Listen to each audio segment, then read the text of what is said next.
Doesn't he?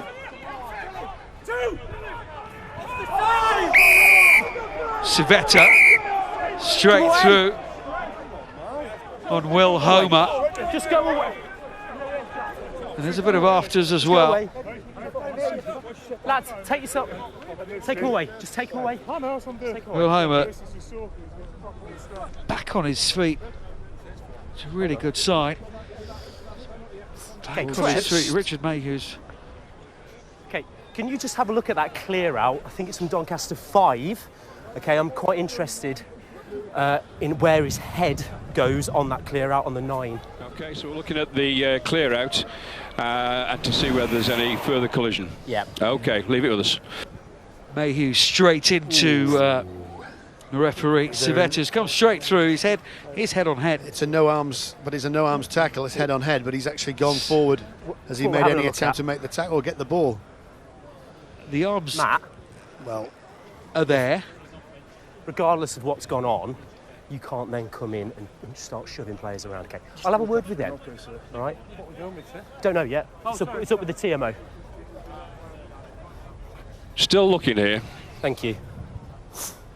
See, it's only out. Is when he's not out when he puts his hands on the ball. He's got to move it away. So realistically, that's an offside scenario. He stops the guy coming out. He could say it's a professional foul. He's hit him with his head. Is there an arm action? That's a clear out. That's the stop to play. He'd be lucky to get away without a yellow, to be honest. We're looking also at the eyes of Nick Civetta, USA international. Okay, Kev, we've got one more to look at. Okay, thank you. His eyes aren't looking at Will Homer. Okay, Greg, I have a report for you. Go ahead. As the 5 comes through on the clear out, he makes a glancing blow on the head of green 9. Okay. And the main impact is on the shoulder, but there is contact with the head first. Okay, so we're saying that it's dangerous play, and recommendation from you, because obviously I haven't seen it. He makes contact with the head first. Okay, so are we saying yellow? I think with the contact on the head first, I think we have to go above. Okay, so so let me get this right. We're saying that there was contact with the head first, on the head of the Yorkshire player. Yeah. Okay. Are there any mitigating factors to bring this back down? I think if we look where the you mentioned shoulder. Yeah, if we look where the player is looking, we're looking at that again. He's not looking at sort of the head. He's looking at the sort of shoulder, you know, where he comes for a sort of clear. But you know, the fact is, his eyes are on the ball as he comes through. Yep. And he makes a glancing blow with the head and then onto the shoulder. Okay, so the first point of contact is on the head of the Leeds player. Therefore, you're telling me that it's got to be a red card. I'm saying that the contact is on the head first, yes. Okay, all right. Long conversation needs to be, or needed to be. Okay, you've come through the ruck, you've made contact with your head on at the head of an opposition player. You leave me with no option.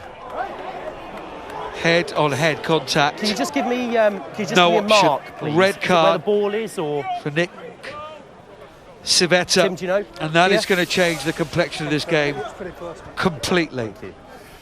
Well, you had the letter of the law going to Elder. That is the letter of the law. I think it was just more clumsy. You get so many sevens that in the modern game going over the top, trying to get down on top of that ball. Look, it was clumsy, it was silly, it was definitely 3 points. It probably was a yellow in my book. He's given a red because he's followed, Trevor Fisher has followed, again, what the letter of the law says. But I think at Doncaster, hard done by. I find it really, really frustrating to watch. Ball pops out, one guy bends down to pick it up, another guy goes through it as well at the same time. They hit heads, one guy gets sent off, the other guy doesn't. And to me, it's madness. I get that it's important to protect people, and it really, really is, because it's a very, very rough game. I get that. But the ball's popped out, it's fair game. He's gone at the ball hard with his hands. He's not looking at the guy. He's not deliberately trying to hit heads. And the game's perhaps over as a contest, barring an absolutely monumental effort from Doncaster now. Fundamentally, that's ruined the game for me. And I just think you've got to be able to use a degree of subjectivity about this, rather than saying, look, the law says if a person hits head with somebody else, someone's got to go. Surely you've got to look at the set of circumstances. The ball's come out, it's clean, it's on the floor, both guys go for it, they hit heads. Do you know what? It's unfortunate the guy's got a head injury. I get it. It's a full contact game of sport. I just don't think a red is appropriate in that set of circumstances. There are bright, intelligent people out there who are refereeing these games. They should be allowed to use the subject and go, do you know what? In my opinion, that is just two guys going for a ball and they've hit heads. It's a shame they've hit heads. I get that. But it's not a red card, and it shouldn't be the one factor that determines the result of this game. Okay, is that decision the referees and the television match official have made not consistent, though, with other like incidents we've seen in rugby recently? I think in Sakopi Kepi Wallace v England, for example, at Twickenham in the autumn. Yeah, it is. Yeah, and I said to Pat as soon as it happened, this will be a red.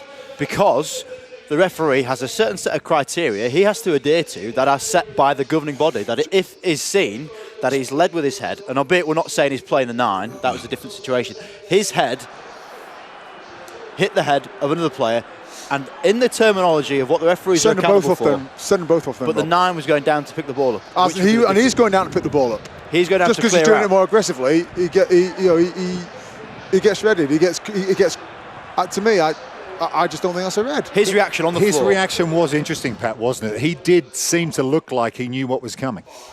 Well, maybe he knew what was coming. Doesn't make it right. Okay. Yeah, and we're also talking to an ex-international flank forward here whose bread and butter was hitting rucks like that, so I could understand how that is a frustrating But it isn't thing that. to see. So I think, to me, when the ball pops out and it's on the floor and it's anybody's game, the person that goes in with the most commitment to go and get that ball should be rewarded, not sent off. But he led with his head. No, he didn't. He led with his hands. He went to pick it up. The fact that his head hit the other person, like, you tell me how you're going to bend down and pick a ball up without leading with your head. Under the new regulations, isn't Got no not the choice. Try it. responsibility We should film this now, Rob. Try and pick the ball up on the floor without going down with your head. I don't think we got the space guys and it's a I'll concrete pick it up floor. like this. It's not possible. My point is, though, that this emphasis of the game of rugby has to be different. Your mindset cannot be, I'm going to fly in there. So the only way you cannot is just not do it. Yeah.